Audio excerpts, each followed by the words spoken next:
You're supposed to write a program to find if a given string is a palindrome or not.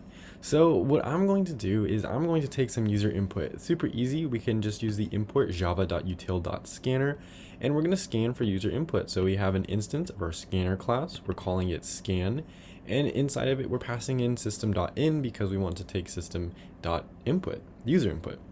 And then we're going to store this inside of a string that's called word. Now what we're going to do is check our palindrome. And we should probably explain what a palindrome is. So a palindrome is going to be some kind of string where the first character is the same as the last character and so on and so forth. Basically, it's the same word but backwards. So a palindrome would be hi and then IH. So HIIH is a palindrome. What's not a palindrome is HIHI. So it's basically a large string. You break it up in the middle and it's the same in the first side and on the second side.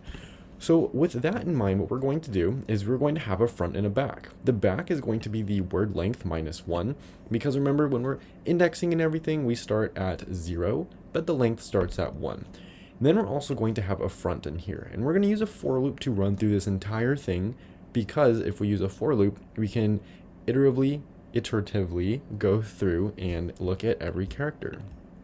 So our front is going to be set equal to 0, and then we're going to have our run. We're going to run this as long as our front word dot length. So we're going to run this for the entire word, and then we're going to have front plus plus, so we can increment it every single time. Now we want to store a character. So character C1 is going to be the word at the front. And then our character C2 is going to be word at the back. And we're going to constantly increment our front. And then we're going to constantly decrement our back. But we're going to compare this before we do any of that. So what we want to do inside of this character C1, we just assign everything in here. And then after this character part, we are going to have this. And this should be in comments.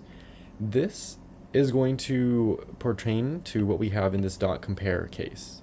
So pretend this is in comments because this should not be in our code. Our dot compare to ignore case, there's a video on that somewhere on the channel, but we're going to return a negative integer, a 0, or a positive integer, as the specified string is respectively greater than, equal to, or less than. So we're going to return a negative number if the specified string, so I think it's the string inside of here, is greater than the string out here, or like vice versa. And then our 0 if it's equal to, or a positive number if it is less than this string. And I think it's talking about this string inside of here when it says this string. So we want to see if it's anything but equal. Doesn't matter if it's greater than or less than.